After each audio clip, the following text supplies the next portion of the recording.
I am going to turn over to Reverend Burris, the PowerPoint here in a moment.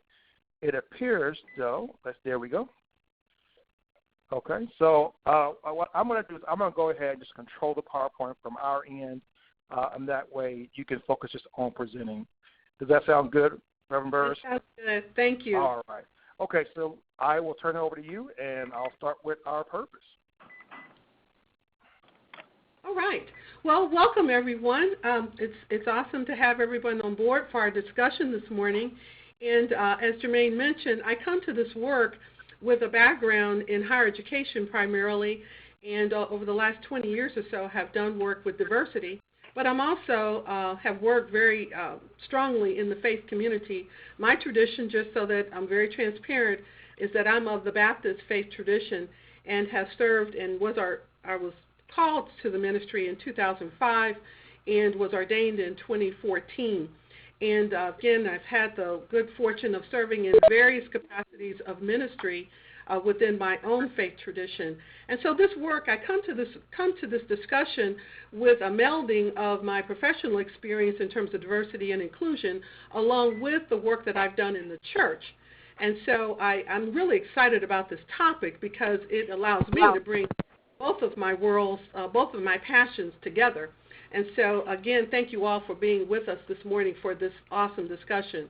And I want to step back for one moment and just reiterate, when I talk about faith communities, I'm talking about the broad range of faith communities, those areas that are established denominations, whether we're talking about Catholic, we're talking about Jewish, we're talking about Muslim, we're talking about all types of faith traditions, those that are formal and informal, because there are certainly communities within our society where individuals have come together to share and discuss and live out what they believe in. And so our discussion will apply to all of those different traditions. And so I want to just kind of reiterate that. Our purpose for this morning, through this webinar and discussion, we're going to talk about the issues of cultural diversity in the context of faith communities. We're going to explore the various basic concepts of cultural diversity, specifically explicit, implicit bias, as well as microaggressions and what they look like within the faith community. And these concepts will be examined from the individual's perspective, group perspective, as well as looking at the community perspective.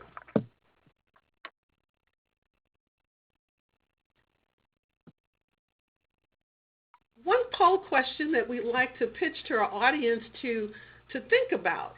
First of all, are faith communities safe spaces for everyone? Yes or no? Please indicate your thoughts about this. Yes or no? Are faith communities safe spaces for everyone?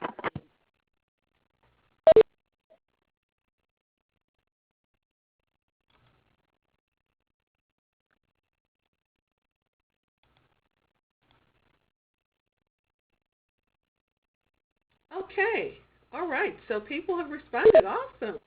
Okay, so as we can see by our responses here, 16% of our responses, individuals feel that faith communities are safe spaces, but clearly 83% feel that many of our faith communities are not necessarily safe spaces for everyone. Thank you so much for participating. As we look at creating and maintaining safe spaces within our faith communities, I just want to kind of touch on some of these highlights. And again, want you to just give some thought to ways that we can create safe spaces for all members of the faith community, those that are current members and those who may come in the future. We ought to engage in active listening. We ought to listen and respect others when they are talking. We need to also get to the point where we speak from our own experience instead of generalizing. The I instead of they, we, and you. So again, instead of generalizing to others, we need to own our experiences.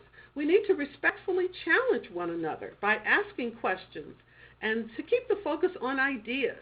So many times, again, we hear things and we notice things, but we're silent about them. And so we need to get to the point where we begin to ask some questions when we observe some things in a respectful way.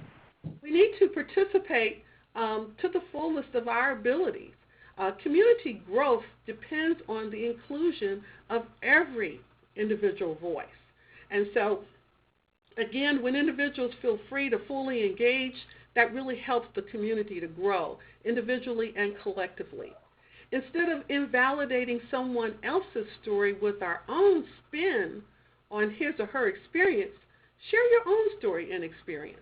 Oftentimes individuals feel that sense of invalidation when their stories or someone else puts a spin on what they choose to share.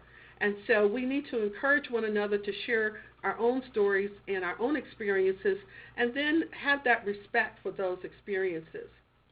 The goal is not necessarily to agree with everything that we hear or experience, but to gain a deeper understanding. So that's the point. That's the key here.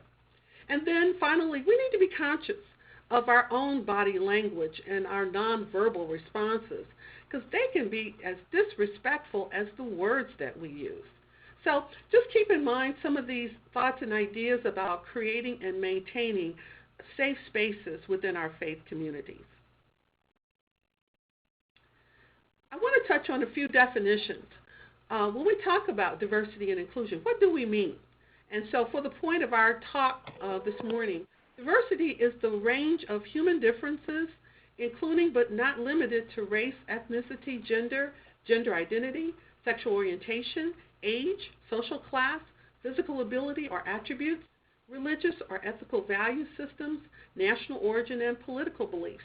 And so many times when we use the term diversity, people often want to relegate it to just race and gender. But in our discussion this morning, I really want us to think about the broad range of human differences that all of us possess. And inclusion. Inclusion describes the active, intentional, and ongoing engagement with diversity, such as in employment, service, or other systems.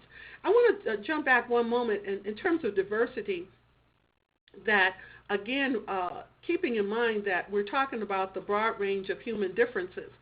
Even in faith communities that appear to be very homogeneous, there is often a lot of diversity within even within faith communities that appear to be very homogeneous. Because when you think about the broad range of human differences, while on the surface a population or a congregation or a gathering or a group can look very homogeneous, but oftentimes when you dig a little bit deeper, there are elements of diversity even within homogeneous groups. And then inclusion. Inclusion is more than just making sure that folks have a seat at the table, if you will, but it is making sure that they are actively engaged. So in our faith communities, it's not enough to just have a diverse group or a congregation or a synagogue or whatever group we're talking about, but do those individuals that differ that have that diversity, are their voices heard? Are they actively engaged? Are they invited to engage and participate within that faith community?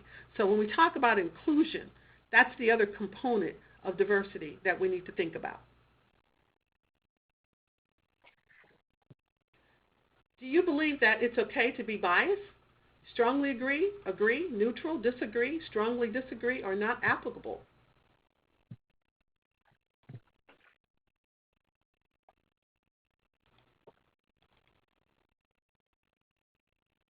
Okay, so, all right, we're still getting some responses here. Okay, so there's some agreement. 16% agree, 33% neutral, 33% disagree, and okay, so we're going to get some more responses here.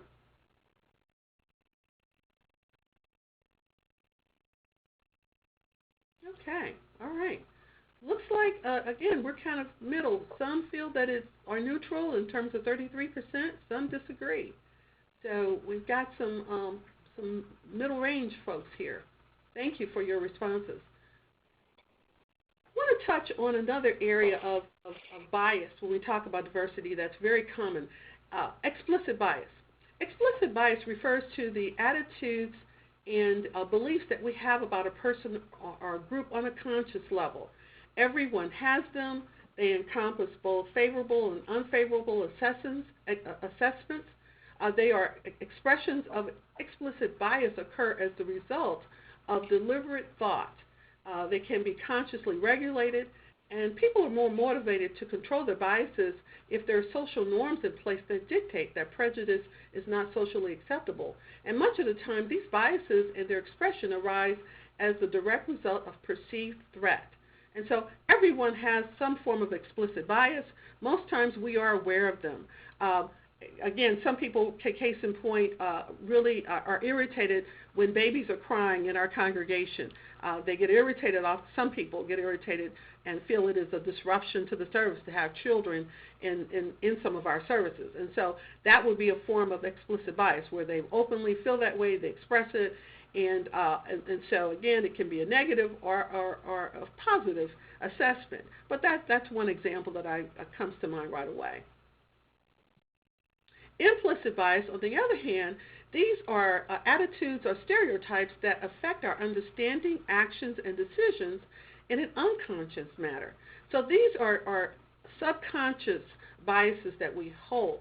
They're both favorable and unfavorable, and they are activated involuntarily, oftentimes without the individual's awareness or intentional control. And so they differ from known biases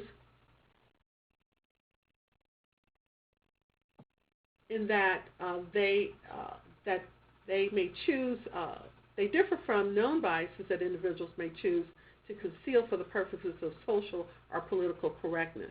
So these are the subconscious biases that we're often unaware of. As I understand, I think we have some implicit bias. These are, again, some of the characteristics. They're malleable, meaning that we can have formed or gradually unlearned and replace these with new mental associations. One social scientist, Dr. Williams, has really made, his statement makes a real-world reality in that he states that this is the frightening point. Because implicit bias is an automatic and unconscious process, people who engage in this unthinking discrimination are not aware of the fact that they do it. So again, it's subconscious. Many times people are not aware, which is in some ways really discerning. And then some of the approaches, and again, I won't go through all of these for the sake of time, but these are ways that we can de-bias ourselves. Again, we can have counter-stereotypic training. In other words, if there are subconscious biases that are very prevalent, we can work to go through training of our leaders, training of those who may be working in different ministries. We can expose individuals to counterculture biases. In other words, if you're in a particular faith community that always sees the males as leaders, we can invite speakers and invite others who may counter that particular subconscious bias within our faith community. But awareness raising is one of the key areas through experience and through training.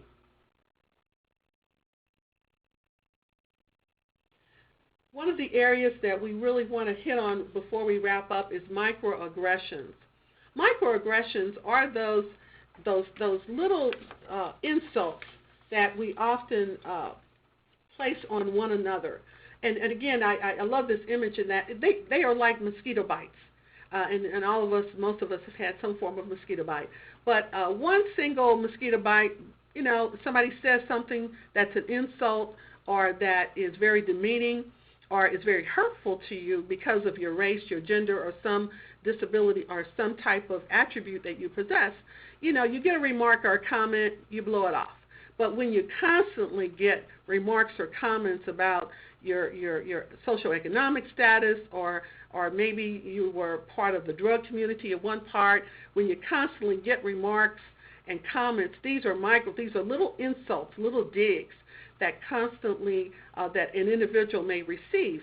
And when you get a bunch of them, it can make you very uncomfortable and, again, like getting a bunch of mosquito bites. it's very, very, very uncomfortable for members of our faith communities when they experience these microaggressions. And so, anyway, just want to just kind of have you think about what they are. Again, they're commonplace. They are verbal and behavioral indignities that can be intentional and unintentional. And generally, they're related to a person's one form of their attribute in terms of being diverse. Have you ever experienced a microaggression in your faith community? Yes or no?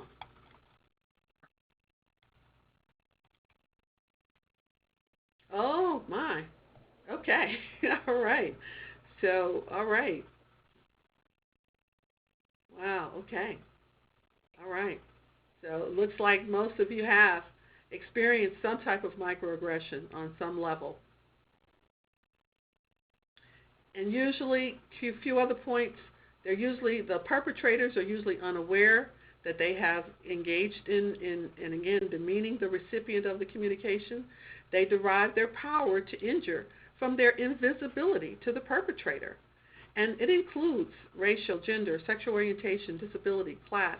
They can be about any type of membership to a particular class. And again, these are very demeaning messages that are very hurtful. Another author, Dr. Sue, identifies 3 forms of microaggressions: micro-insults, micro-assaults, and micro-invalidations. And so I really want to touch on the invalidation part. This is the unconscious denial of experiential realities of socially devalued groups. Many times these are blown off. Oh, don't get so bent out of shape. They didn't mean that what they said. Oh, don't be so sensitive, And so many times when the person expresses how they feel, their feelings are automatically invalidated. And then with the other ones, the micro insults and so forth, again, they are very harmful, much like the mosquito bites.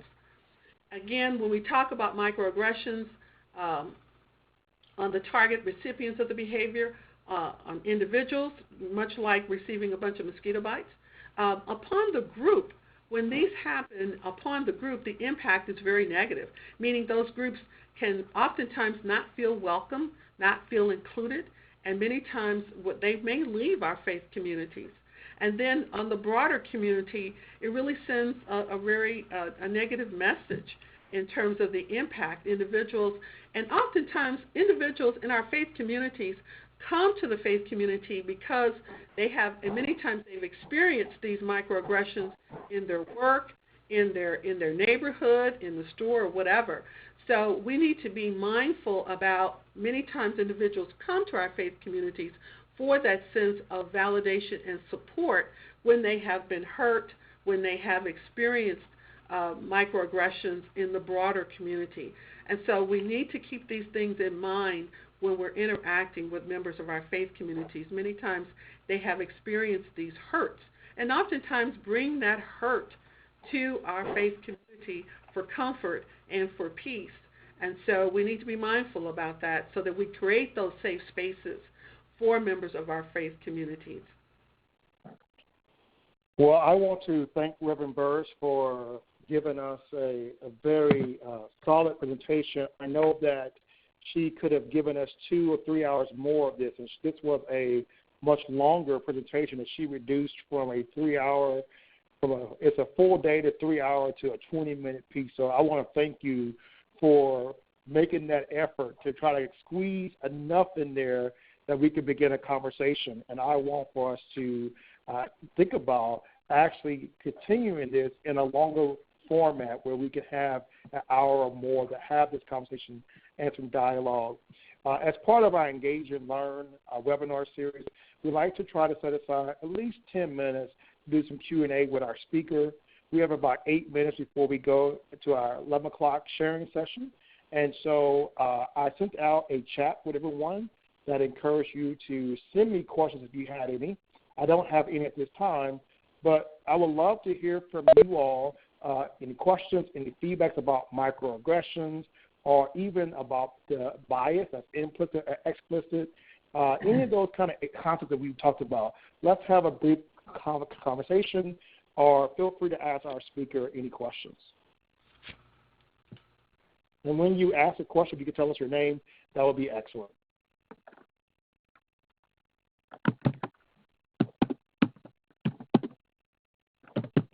Is there anyone? This is Cindy Holtrup. Hi, Cindy. Yes. Hi. I understand what microaggressions are. Can you give us some examples that people might experience? For example, one of the common things that we hear, particularly with individuals from different racial groups, you speak very well. You're very articulate, okay, to an individual that may be a person of color, whether you're talking about someone from the Hispanic community or African American community. That's one common thing that I've heard frequently is, that you speak very well, you're very articulate, and again, sometimes that can be a microaggression because, again, what is the expectation of that individual? That they not speak properly or that they not conduct themselves? That's one example that comes to mind. Another example that I think about, particularly in faith communities, is, again, how oftentimes women are relegated to more of the social areas of the congregation. Again, that comes to mind. One example that I thought about also, too, in preparing for this presentation, in the food pantry, and again, I came out of the Baptist faith tradition. Oftentimes in the food pantry, we would have individuals that would come for food on a Saturday morning, and sometimes we would have men that would come. And so one of the comments that I heard one of the ladies express about the men that were coming was that, they're just going to take the food and go sell it and use it to buy drugs or whatever. And so to make a statement like that, or to put that male who comes for service from the church through extra questioning, what are you going to do with the food? Do you have any children at home? Those kinds of questions are digs, if you would, and are forms of microaggressions that we sometimes use in ministry toward others. That can be very demeaning, that can be very hurtful toward those individuals. So those are just two that come to my mind right away. Thank you very much.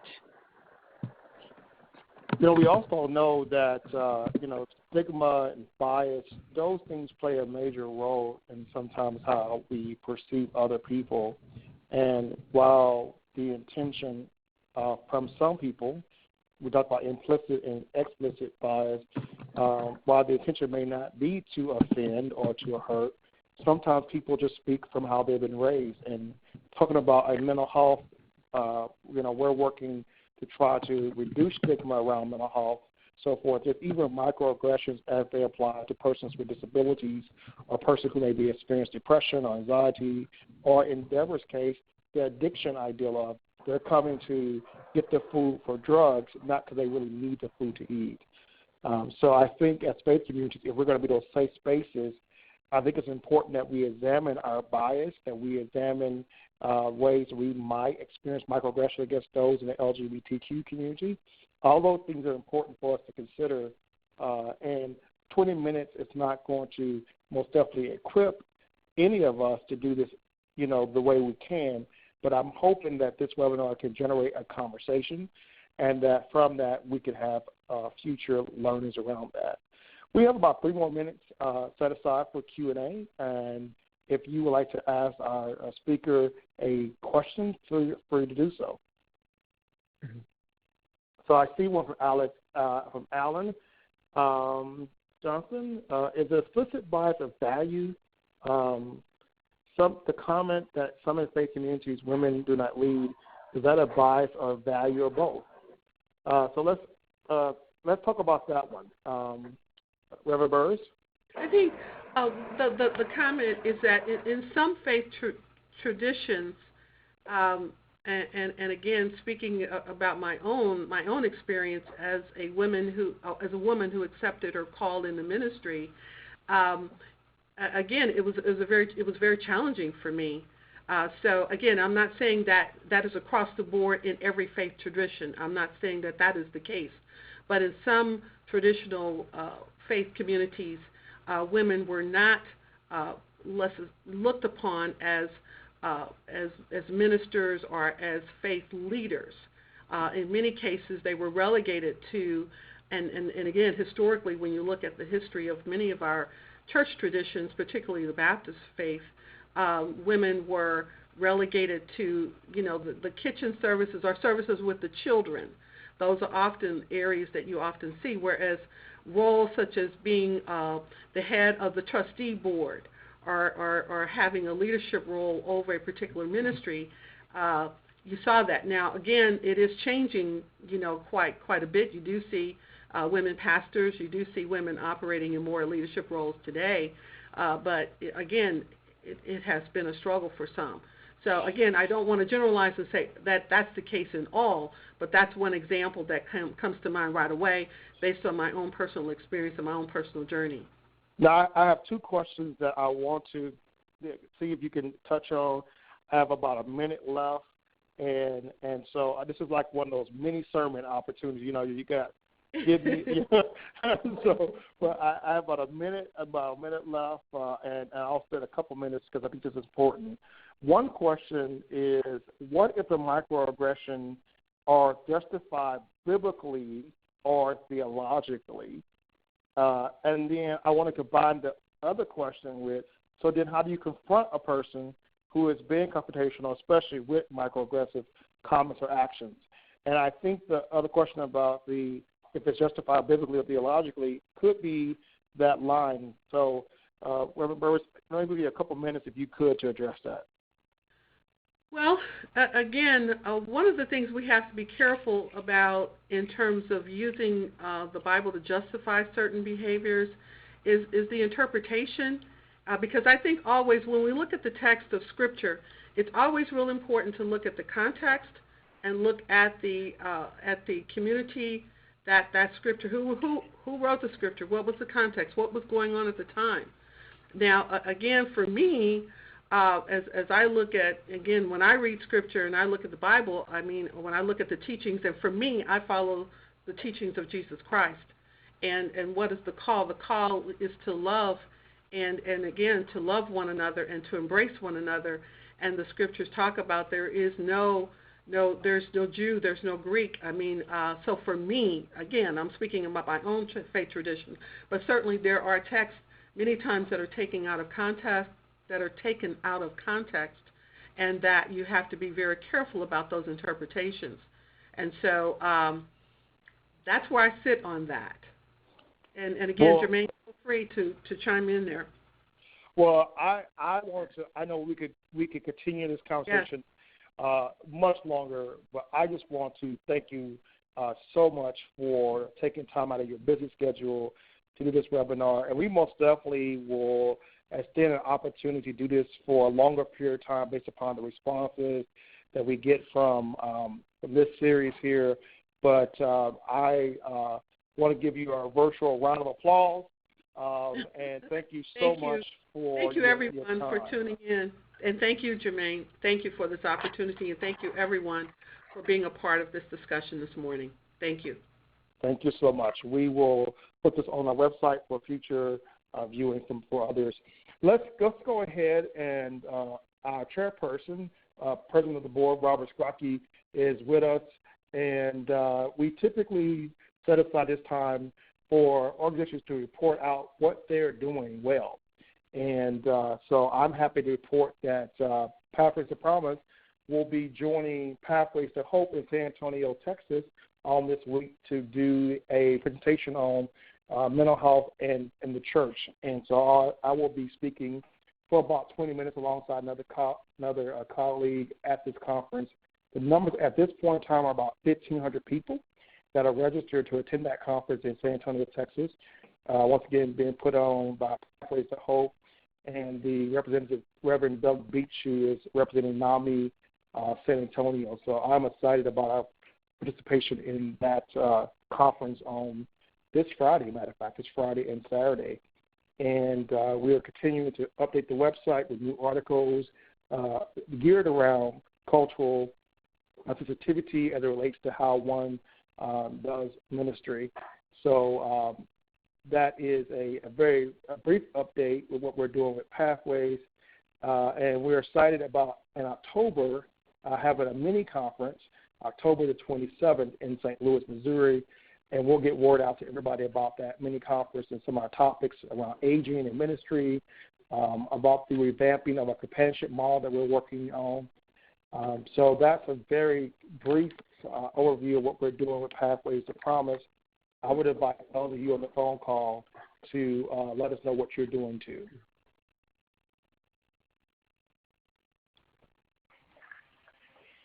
Hi, Robert, this is Robert. This is Robert Strachey. I love the webinar. Thank you for the presentation. And it gets me thinking about the local Chicagoland area Interfaith Mental Health Coalition here. We recently had a presentation by several co-presenters on transgender issues in faith communities, and lots of good information shared on sexual identity, gender identity, some of the terms used, the emphasis on using correct pronouns.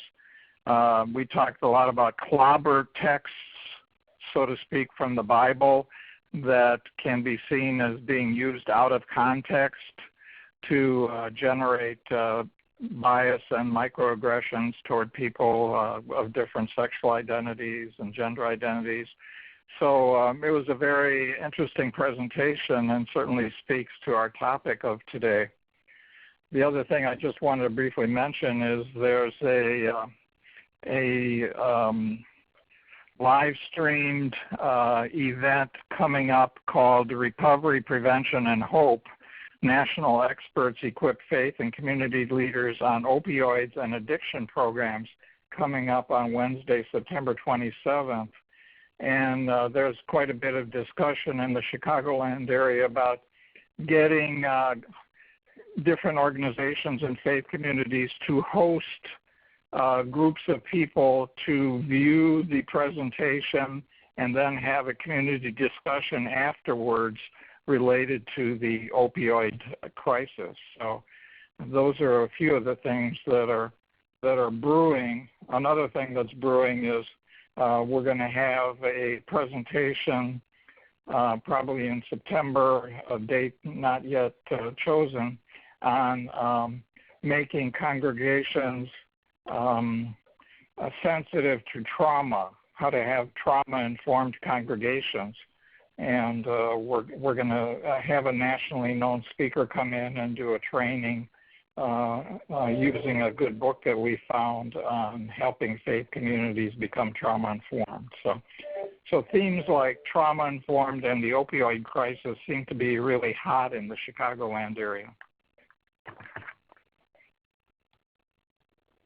Thank you, Robert. Is there anyone else like to report what's going on in their organization or faith community?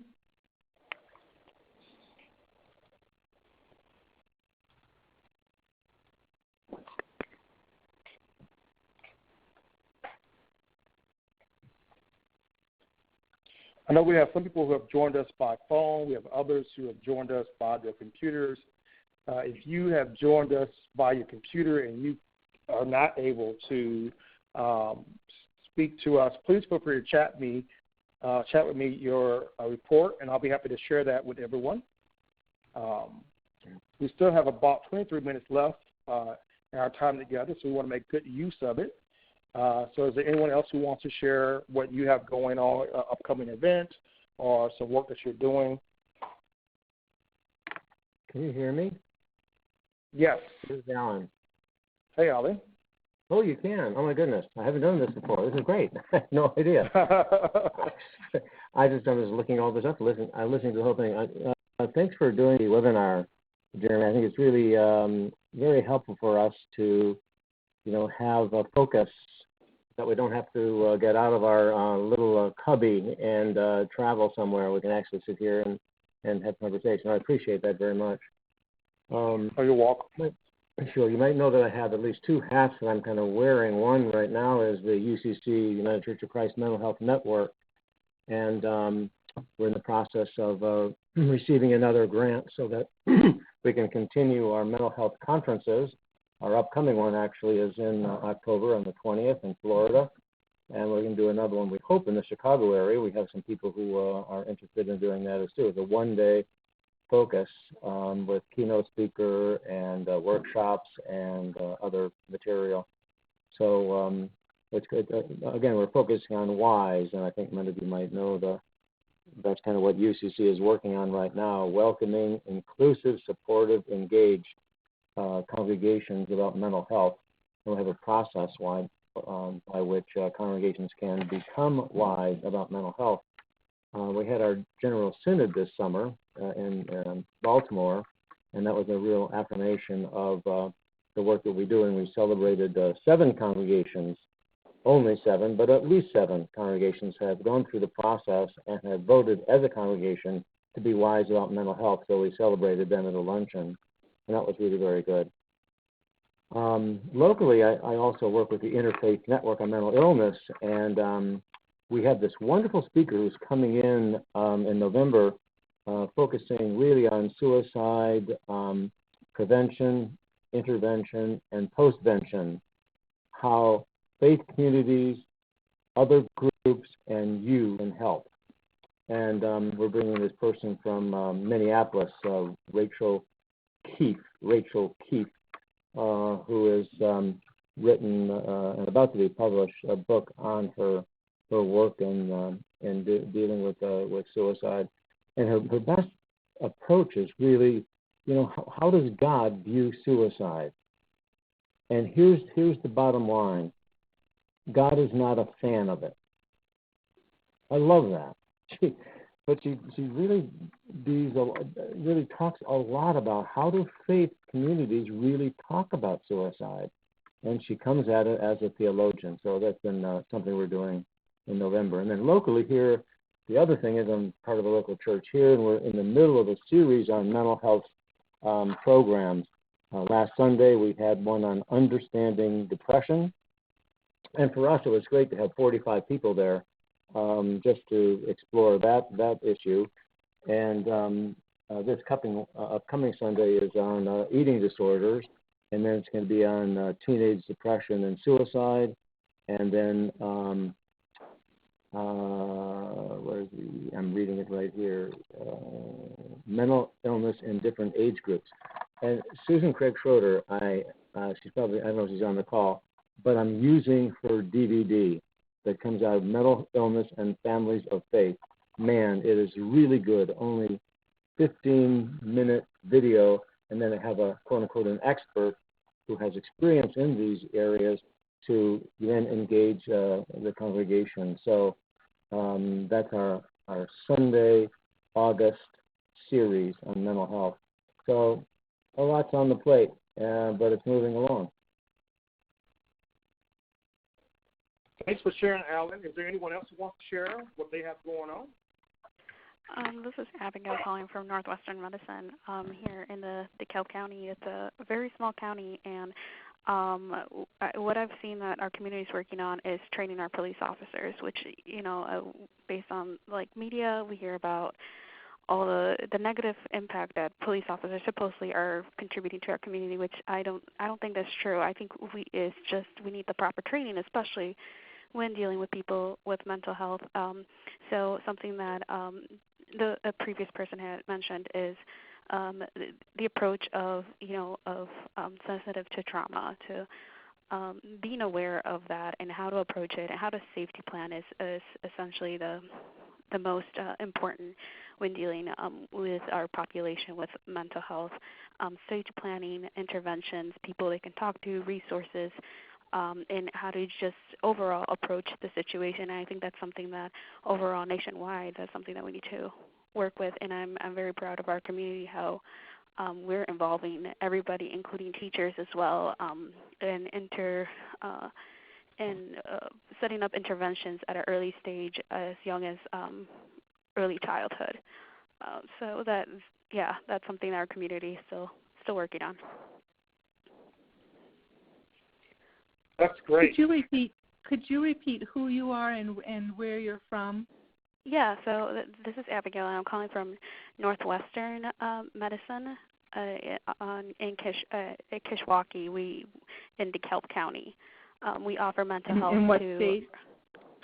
Illinois. Oh, Illinois. Okay. And what's your last name, Abigail? Asensio. Okay. Thank you very much. I'm just taking this for notes. Sure.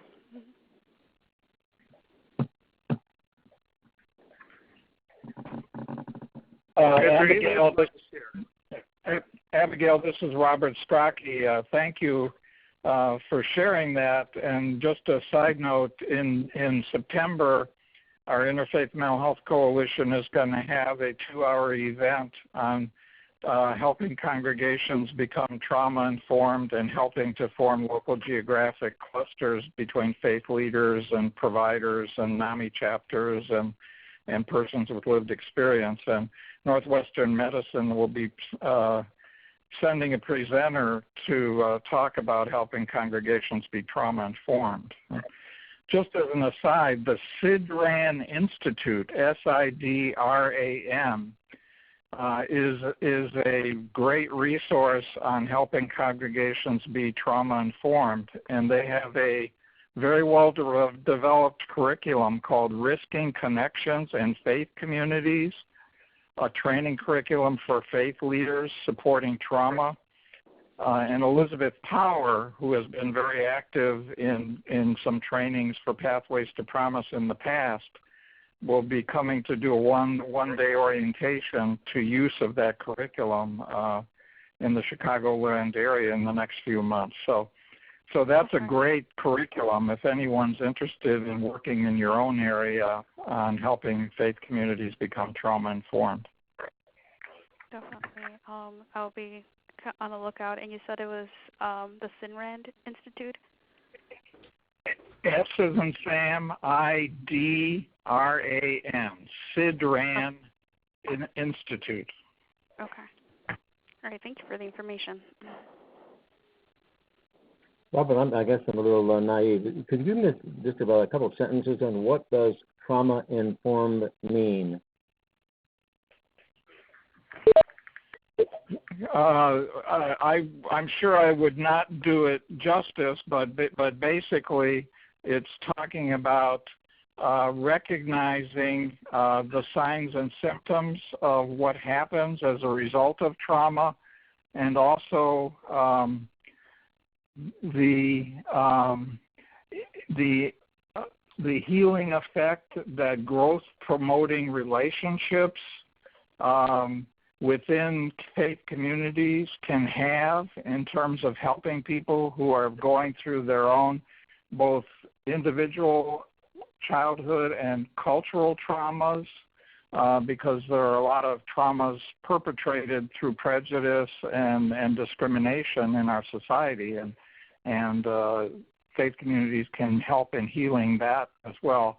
And then the whole, the book, for example, talks about the spiritual connection or the spiritual dimension of trauma, what gives our life hope and meaning and how trauma can affect that, and how you can create a healing community within a faith community. So those, if you look at, in fact, I can send it to our group if you're interested, the table of contents of that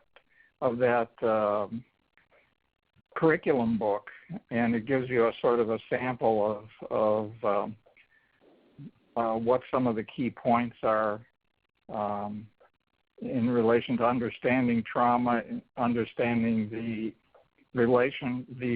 signs and symptoms of trauma, and then how to do growth promoting and healing work within a faith community to address the trauma. Thank you, Robert. It would be great to have a webinar about that. Yeah, I agree with you in that, and I also like to add that a lot of our trauma awareness is learning how to approach these clients. So instead of just coming in as like we're hospitalizing you or as a punishment, is carrying a conversation and why is this symptom exacerbating at this moment? Why is this crisis occurring? What's going on with you?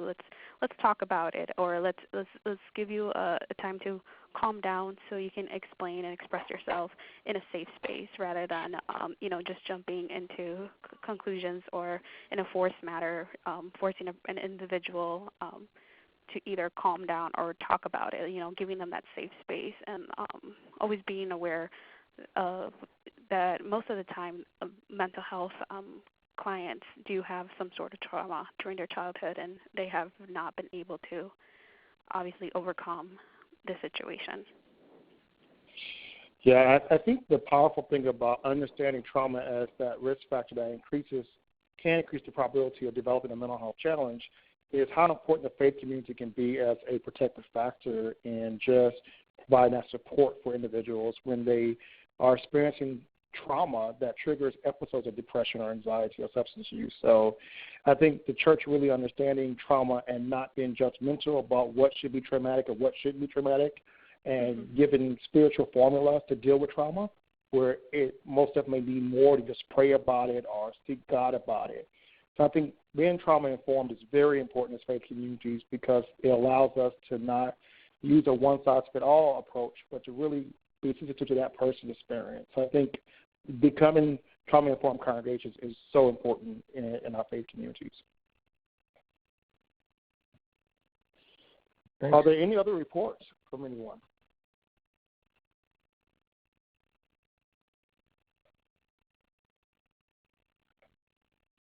Can I do a PS? This is Alan again. Sorry. Absolutely. Yeah. I hear the silence, and so I just want to. What I'm working on right now, and I'm really as of just this morning, we're trying to get Ken Pargament here to Boulder. And if you don't know of Ken Pargament, I would encourage you to go on the web and look him up. The book that really is compelling for those of us that are going to doing some community-wide stuff here is Spiritually Integrated Psychotherapy. Spiritually Integrated Psychotherapy. Because again, the work that the Interfaith Network on Mental Illness here in Boulder seeks to do is to work at that intersection of spirituality and mental health. How do they work with each other? How can it be helpful? Spirituality and sometimes not. Ken Pargament, I think, Bowling Green, in Ohio. Anyway, professor there. I would just encourage you looking at him. We're trying to bring him here probably in May, in Mental Health Month next May. But again, that's what we're working on right now, trying to get some time and some money to get him here. This is Cindy Holtrip. I recently had an opportunity to speak with our youth group that meets during the summer about depression and mental illness and suicide. And when I gave them a sheet telling them what I was going to be speaking on, and then they had opportunity to ask questions, they had some very good questions, and most of them had experience with knowing someone who was depressed or was suicidal, and asked, what do you say to that person? How do you help? And so we talked about that, and they had very good responses. And then I shared my story. It wasn't just an academic exercise, but I shared my story, and there was good response.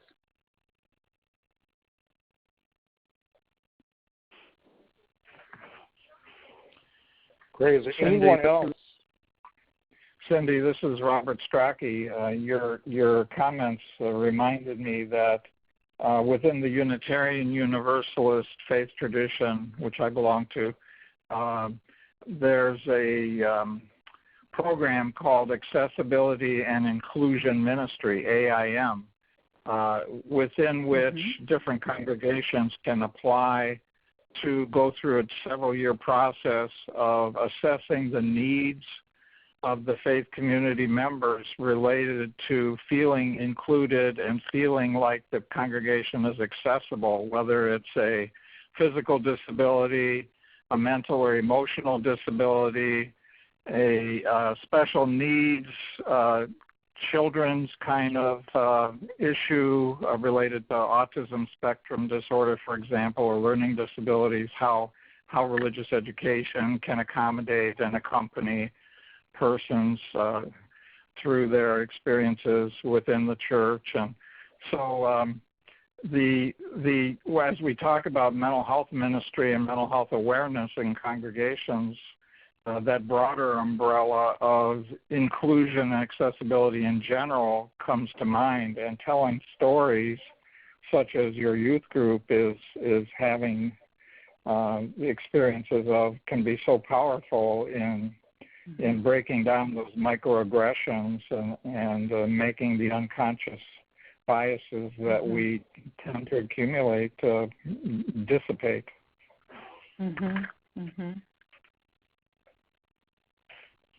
I was interested, Ellen, in your comment on suicide and the presenter who talked about how does God view suicide.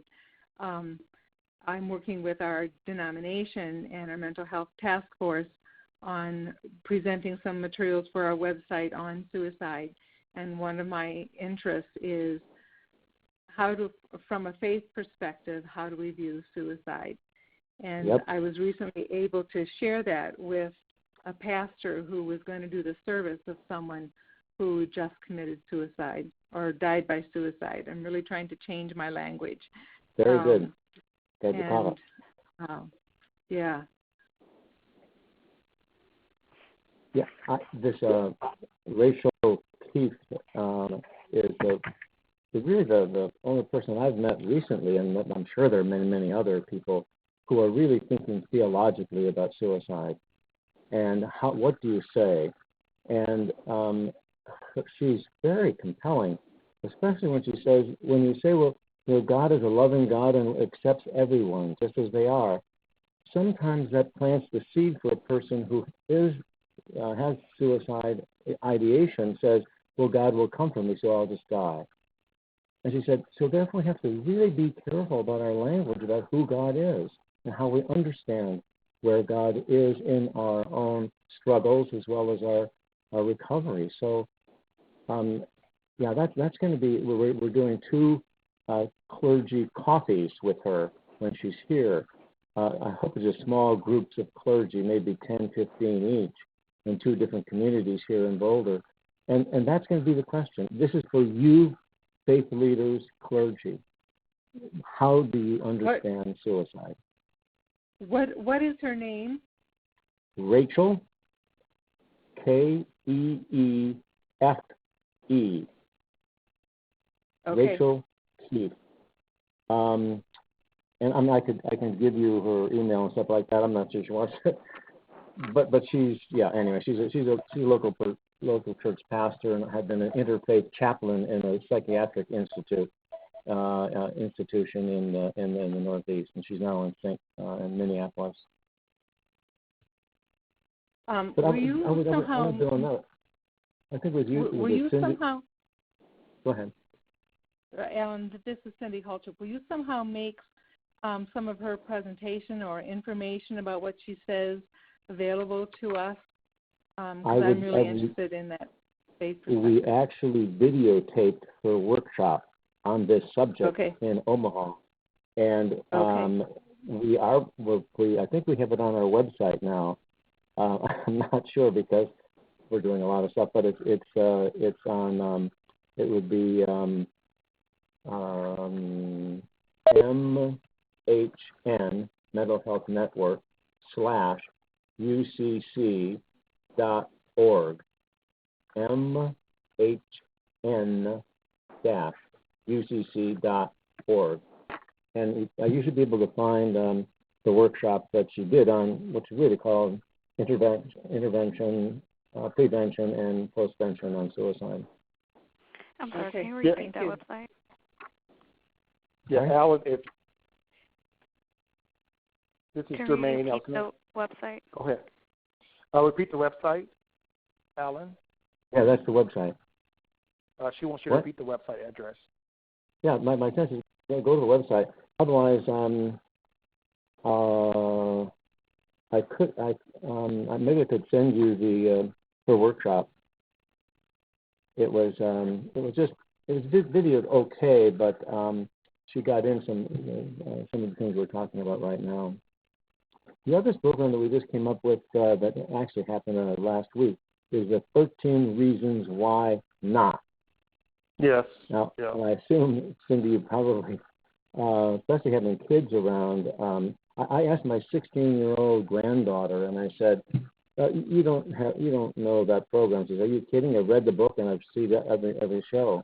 She's 16 years old, and she said, so, whoa. I mean, I've heard a lot of people saying, and I saw all 13 sessions as well, and I was very compelled by it and very concerned about it. But they said, yeah, this is what school's like. Yeah, this is what life is like. Just got to let you know. Yikes! So it's a very hard series unless you've all had a chance to see it with Netflix. But it really is where many kids are. And I asked them, how old do you need to be to see this? And they said, well, probably not younger than 12. I said, well, really? And this is my granddaughter. I said, yikes. I was surprised.